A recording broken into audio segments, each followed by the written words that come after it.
കണ്ണൻ്റെ പിറന്നാൾ ദിനമാണ്, ശ്രീകൃഷ്ണ ജയന്തിയാണ്. ഗുരുവായൂർ പ്രത്യേകിച്ച് ഈ അഷ്ടമി രോഹിണി ദിനമായി ഇന്ന് വലിയ രീതിയിലുള്ള ആഘോഷങ്ങളും മറ്റുമാണ് ഇവിടെ ഒരുക്കിയിരിക്കുന്നത്. രാവിലെയോടുകൂടി തന്നെ ദർശനം ആരംഭിച്ചിട്ടുണ്ട്. ഇന്ന് പ്രത്യേകമായിട്ട് VIP ക്യൂകളോ മറ്റോ ഒന്നും തന്നെ ഇല്ല. നമുക്ക് ഇപ്പോൾ തന്നെ ദൃശ്യങ്ങളിൽ കാണാം. കണ്ണൻ്റെ വേഷമണിഞ്ഞ് കുട്ടികളെയും ഒക്കെ ആയിട്ട് മാതാപിതാക്കൾ ഇവിടെ ഈ ഗുരുവായൂർ അമ്പലനടയിൽ എത്തിയിട്ടുണ്ട്. ഓടക്കുള്ളിലുമൊക്കെ ആയിട്ട് ഇങ്ങനെ ആ ദൃശ്യങ്ങൾ വളരെ മനോഹരമാണ്.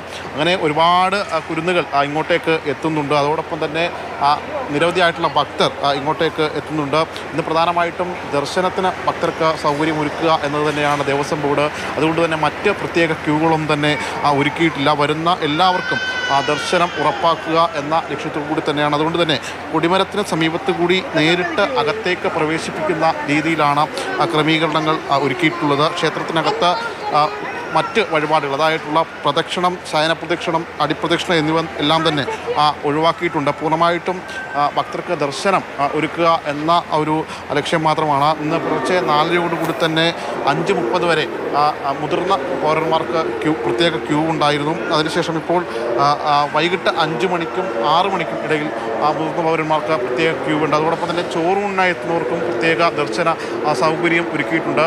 മറ്റൊന്ന് ഇവിടെ പ്രധാനമായിട്ടും ഇന്ന് ഈ അഷ്ടമി രോഹിണിയോടനുബന്ധിച്ചുകൊണ്ട് ഇന്ന് എല്ലാവർക്കും വലിയ വിപുലമായിട്ടുള്ള രീതിയിലുള്ള വിഭവ സമൃദ്ധമായ സദ്യയാണ് ഒരുക്കുന്നത്. അതിന് പ്രത്യേക ഇടങ്ങൾ 2 സ്ഥലത്തായിട്ട് ക്രമീകരിച്ചിട്ടുണ്ട്. ഏകദേശം 25,000-ഓളം വരുന്ന ഭക്തർക്ക് ഭക്ഷണം ഒരുക്കുന്നതിന് വേണ്ടിയിട്ടുള്ള ക്രമീകരണങ്ങളാണ് ദേവസ്വം ബോർഡ് നടപ്പാക്കിയിട്ടുള്ളത്. നമുക്കിപ്പോൾ ദൃശ്യങ്ങളിൽ കാണാം. ആ ക്ഷേത്രത്തിനകത്തേക്ക് വലിയ തോതിൽ ജനങ്ങൾ ഈ ദർശനത്തിന് വേണ്ടി എത്തുന്നുണ്ട്. ഇന്നത്തെ ഈ ഒരു ദർശനം അതുതന്നെയാണ് എല്ലാവരുടെയും ആഗ്രഹം. അതുകൊണ്ട് തന്നെ ഈ ഭക്തരെല്ലാം തന്നെ ഇന്നലെ മുതൽ തന്നെ ഈ ഗുരുവായൂരെത്തി ഇവിടെ താമസിച്ച് ഇന്ന് രാവിലെയോടുകൂടി പുലർച്ചയോടുകൂടി ദർശനത്തിനെത്തുന്ന അതാണ് നമുക്ക് കാണാൻ കഴിയുന്നത്.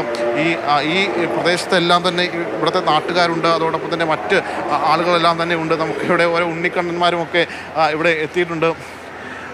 രാവിലെ എത്തിയാണോ? എവിടെ നിന്നാണ് വരുന്നത്? നിങ്ങളുടെ അടുത്ത് തന്നെയാണ്. എല്ലാ പ്രാവശ്യവും ശ്രീകൃഷ്ണ എനിക്ക് നമുക്ക് ദൃശ്യങ്ങൾ കാണാം. ഉണ്ണിക്കണ്ണനെയൊക്കെ ആയിട്ട് ഇങ്ങനെ ഓടക്കുള്ളിലും മറ്റുമൊക്കെ ആയിട്ട് ഇവിടേക്ക് ഈ അമ്പലത്തിലേക്ക് എത്തുക. ഈ ശ്രീകൃഷ്ണ ജയന്തി ദിനത്തിൽ ഇതിനൊരു ഒരു പ്രത്യേകത അത് നമുക്ക് പറഞ്ഞറിയിക്കാവുന്നതിനും അപ്പുറമാണ്. അതൊക്കെ തന്നെയാണ് അവരുടെയൊക്കെ വലിയൊരു സന്തോഷവും എന്ന് പറയുന്നത്. കൊച്ചിനെയൊക്കെ ഇങ്ങനെ ശ്രീകൃഷ്ണനാക്കി കെട്ടിക്കൊണ്ടുവന്നു.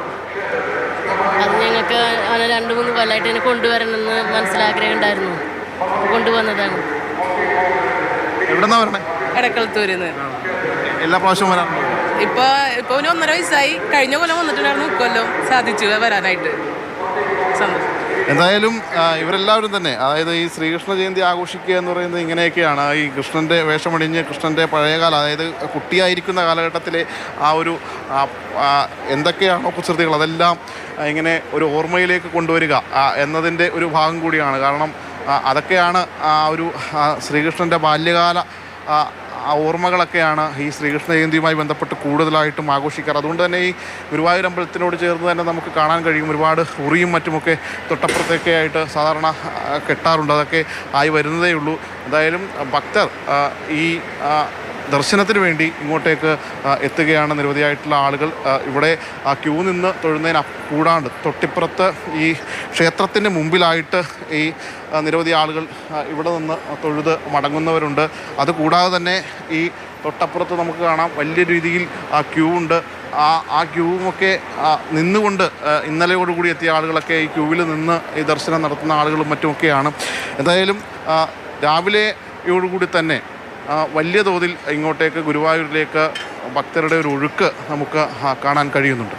തീർച്ചയായിട്ടും ആ രീതിയിൽ മനോഹരമായ കാഴ്ചകൾ ഉറപ്പായിട്ടും ഇന്ന് ഗുരുവായൂർ ക്ഷേത്രത്തിൽ നിന്നും പരിസരത്തുമൊക്കെ നിന്ന് കാണാനാകുന്ന ദൃശ്യത്തിൽ കാണാം. കുഞ്ഞു കണ്ണന്മാരൊക്കെ ഉണ്ട്. എല്ലാവരും വേഷമൊക്കെ കെട്ടി വന്നിരിക്കുകയാണ്. അതാണ് ഏറ്റവും മനോഹരമായ ഒരു കാഴ്ച എന്ന് പറയുന്നത്. നമ്മൾ ഇനി വൈകുന്നേരമൊക്കെ ആകുമ്പോഴത്തേക്കുമായിരിക്കും ആ ഒരു കാഴ്ചകളൊക്കെ ഇങ്ങനെ കൂടി വരിക. കാരണം വിവിധ ഇടങ്ങളിൽ നഗര ഗ്രാമ വ്യത്യാസമില്ലാതെ തന്നെ ശോഭയാത്രകൾ, ആഘോഷയാത്രകളൊക്കെ ഉണ്ടായിരിക്കും. അതിലായിരിക്കും ഇത്രത്തോളം മനോഹരമായിട്ടുള്ള കാഴ്ചകളൊക്കെ ഉണ്ടാവുക. ശ്യാമ, അവിടുത്തെ ദൃശ്യങ്ങളൊക്കെ കാണുന്നുണ്ട്. ഇതിപ്പോൾ ക്ഷേത്രത്തിലെ കാര്യങ്ങളൊക്കെ പറഞ്ഞു. മറ്റ് ആഘോഷ പരിപാടികൾ അത് ക്ഷേത്രത്തിന്റെ പരിസരത്തുമൊക്കെ ആയിട്ടുണ്ടാകുമല്ലോ. ആ രീതിയിലുള്ള കാര്യങ്ങളൊക്കെ ഏത് വിധത്തിലാണ് ക്രമീകരിച്ചിരിക്കുന്നത്?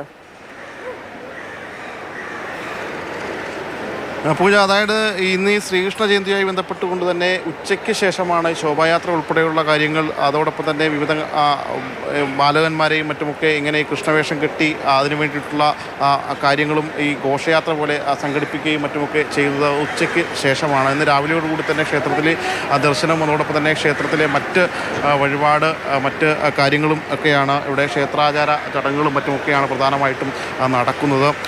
നിലവിലിപ്പോൾ ഇവിടെ നമുക്ക് കാണാം, ദൃശ്യങ്ങളിൽ കാണാം, ഈ നിരവധിയായിട്ടുള്ള ഭക്തർ, അതായത് ഇന്നലെ മുതൽ ഇവിടെ എത്തി ഇവിടെ താമസിച്ച് നിൽക്കുന്ന നിരവധിയായിട്ടുള്ള ആളുകളുണ്ട്. നമുക്ക് അവരോടൊക്കെ ചോദിക്കാം. ഇവിടെയുള്ളവരാണോ? അതെ, എല്ലാ വർഷവും ശ്രീകൃഷ്ണ ജയന്തിക്ക് വരാറുണ്ട്. എങ്ങനെയാണ് ഈ ഒരു ദിവസത്തെ ഇങ്ങനെ ഓർക്കുന്നത്? വളരെ സന്തോഷപ്രദമായ ദിവസമല്ലേ ഇന്ന്. പക്ഷെ എന്ത് ചെയ്യും, നല്ല ക്രൗഡാണ്. ശരിക്കും ഇവിടെ പ്രാദേശികവാസികളുടെ അകത്ത് കയറി തൊഴാൻ പറ്റാത്ത അവസ്ഥയാണ്. ഓൾറെഡി പ്രാദേശികവാസികൾ ഒരു ഐഡൻറ്റിറ്റി കാർഡുണ്ട്, ആ കാർഡ് വെച്ചാണ് അകത്ത് കയറുന്നത്. പക്ഷേ ഇന്ന് പലർക്കും കയറാൻ പറ്റാതെ വളരെ സൗണ്ട് ഉണ്ടാക്കിക്കൊണ്ടിരിക്കുന്നത്. അതിനകത്ത് പുറത്തുനിന്നൊക്കെ ഒരുപാട് ആൾക്കാർ വന്നിട്ടുണ്ട്, നിറയെ ആൾക്കാരുണ്ട്, ധാരാളം ആൾക്കാർ വന്നിട്ടുണ്ട്. അവരൊക്കെ ഇവിടെ വന്ന് നേരത്തെ തമ്പടിച്ചിരിക്കുന്ന ആൾക്കാരാണ്. എപ്പോഴെത്തിയതാ? ഇന്നലെ വന്നു. ഇന്നലെ വന്നു. എവിടെ നിന്നായിരുന്നു? ആലപ്പുഴയിൽ നിന്നാണ്. ഇങ്ങനെ വരാറുണ്ടോ ഇവിടെ? ഇവിടെ കുറെ നാൾ താമസം ഉണ്ടായിരുന്നു, അതുകൊണ്ട് ഇവിടുത്തെ പ്രാദേശിക ഇതിൽ കയറി രാവിലെ തൊഴുതു. നന്നായി തൊഴുതു. തൊഴാൻ പറ്റി. നല്ല തിരക്കാണ്, എന്നാലും തൊഴാൻ പറ്റി. 2-3 മണിക്കൂർ നിന്നു, എന്നാലും തൊഴാൻ പറ്റി. അതായത് ഈ മണിക്കൂറുകളൊക്കെ നിന്ന് ഇവിടെ വന്ന് തൊഴാൻ പറ്റിയ ആ ഒരു സന്തോഷമാണ് ഈ ഭക്തരൊക്കെ പങ്കുവെക്കുന്നത്. എന്തായാലും അതൊക്കെ തന്നെയാണ് അവരുടെ ഏറ്റവും വലിയ സന്തോഷം. കാരണം വിവിധ ജില്ലകളിൽ നിന്നുള്ള ആളുകൾ ഇങ്ങോട്ടേക്ക് എത്തുന്നുണ്ട്. ഈ അമ്പലത്തിലേക്ക് സ്വാഭാവികമായിട്ടും ഇങ്ങനെ എത്തണമെങ്കിൽ തന്നെ അവരുടെ ആ ഒരു മാനസികമായിട്ടുള്ള ആ ഒരു ഉല്ലാസം സ്വാഭാവികമായിട്ടും ഈ ശ്രീകൃഷ്ണ ജയന്തി ദിനത്തിൽ ഇന്ന് നമുക്ക് ഇവിടെ വന്നാൽ തന്നെ അല്പം മുമ്പ് കണ്ടതുപോലെ ഈ കൊച്ചു കുരുന്നു കുട്ടികളെയൊക്കെ ഇങ്ങനെ ശ്രീകൃഷ്ണൻ്റെ വേഷത്തിൽ ആ വേഷവിധാനങ്ങളൊക്കെ അണിയിച്ച് ആ പഴയകാല ബാല്യകാല ഓർമ്മകളെല്ലാം തന്നെ അത് അയവിറക്കുന്ന ആ ഒരു നിമിഷം, ഒരുപക്ഷെ ആ നയനമനോഹരമായ കാഴ്ചകൾ ഉൾപ്പെടെ കാണാൻ വേണ്ടി തന്നെയാണ് നിരവധിയായിട്ടുള്ള ഭക്തർ ഇങ്ങോട്ടേക്ക് എത്തുന്നത്. ഇന്നലെ മുതൽ എത്തിയ ആളുകളുണ്ട്. ഇന്നിപ്പോൾ ഏകദേശം ശരി, ശ്യാമപ്രസാദ് ഉത്തമനാണ് ഗുരുവായൂരിൽ നിന്നും അവിടുത്തെ കാഴ്ചകൾ അതുമായി ബന്ധപ്പെട്ടുള്ള വിവരങ്ങളും ഒക്കെ നൽകിയത്.